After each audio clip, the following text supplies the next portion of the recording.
Assalamualaikum warahmatullahi wabarakatuh.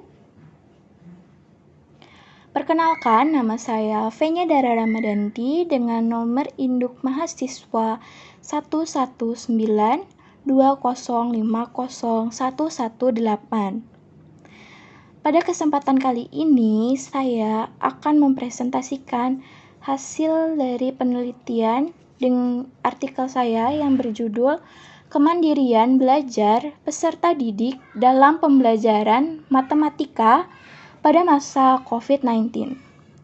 Artikel tersebut ditujukan untuk memenuhi salah satu tugas dari mata kuliah riset publikasi.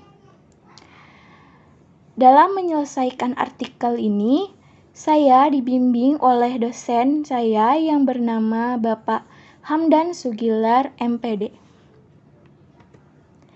Masuk ke dalam inti masalah dari artikel tersebut yang memiliki latar belakang yang pertama, yaitu kemandirian belajar peserta didik.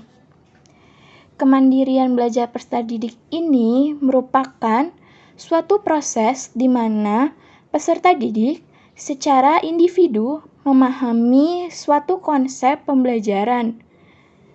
Hal tersebut sejalan dengan yang diungkapkan oleh Hyot dan Marcelo pada tahun 2017, yaitu kemandirian belajar adalah suatu kegiatan dari peserta didik yang berperan secara utuh dalam mengendalikan dirinya sendiri untuk mempelajari suatu konsep materi dan mengembangkannya secara mandiri dengan strateginya sendiri. Lalu yang kedua ada pembelajaran matematika. Kemandirian belajar pada pembelajaran matematika tentulah berbeda-beda pada masing-masing peserta didik. Sebab tiap peserta didik memiliki cara pandang yang berbeda-beda terhadap pembelajaran matematika. Hal tersebut dikemukakan oleh Lestari pada tahun 2017. Setelah adanya kemandirian belajar peserta didik pada pembelajaran matematika di masa COVID ini, tentulah terjadi perbedaannya, yaitu guru dan siswa tidak lagi melakukan pembelajaran secara tatap muka, melainkan melalui virtual dengan Zoom, Google Meet, ataupun Google Classroom, di mana untuk melakukan pembelajaran tersebut, tentulah siswa harus memiliki kemandirian belajar pada dirinya. Lalu tujuan dari penelitian ini adalah melakukan kajian literatur yang berkaitan dengan kemandirian belajar peserta didik dalam pembelajaran matematika pada masa COVID-19. Untuk metode penelitian yang digunakan pada artikel kali ini, yaitu metode studi kepustakaan. Dengan sumber datanya yaitu dikumpulkan data dengan cara menelaah literatur, catatan, dan juga laporan-laporan yang memiliki hubungan dengan masalah yang akan dipecahkan, yaitu kemandirian belajar peserta didik pada pembelajaran matematika di masa COVID-19 ini.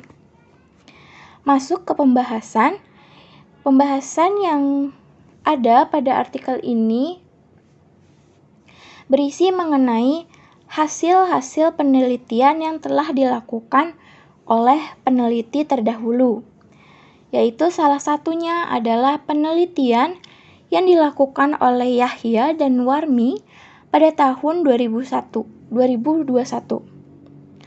Hasil penelitian pada artikel ini adalah data yang diperoleh mengenai kemandirian belajar ketika dalam pembelajaran matematika secara daring bahwa hanya sebagian siswa yang mampu menerapkan kemandirian belajar tersebut pada peserta didik di kelas 8.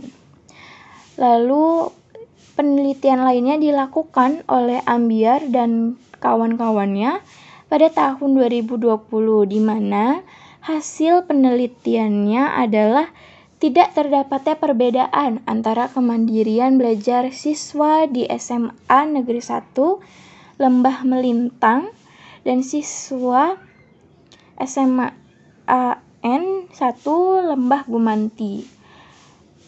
Lalu penelitian lainnya juga dilakukan oleh Sundari dan kawan-kawannya pada tahun 2022 yang menghasilkan kemandirian peserta didik kelas 6 SD Negeri 01 Pepayan Tasikmadu Karanganyar bahwa kemandirian pembelajaran matematika pada masa COVID-19 ini belum berjalan secara optimal. Dan di penelitian lainnya dilakukan oleh Warmi dan kawan-kawannya pada tahun 2020 yang menghasilkan bahwa terdapat perbedaan motivasi kemandirian peserta didik sebelum dan sesudah pelaksanaan daring pada pembelajaran matematika di kelas 7B SMP Negeri 3 Karawang. Di sini dapat disimpulkan bahwa kemandirian belajar pada peserta didik di pembelajaran matematika pada masa COVID-19 ini menjadi suatu hal yang perlu diperhatikan lebih baik untuk guru maupun orang tua murid.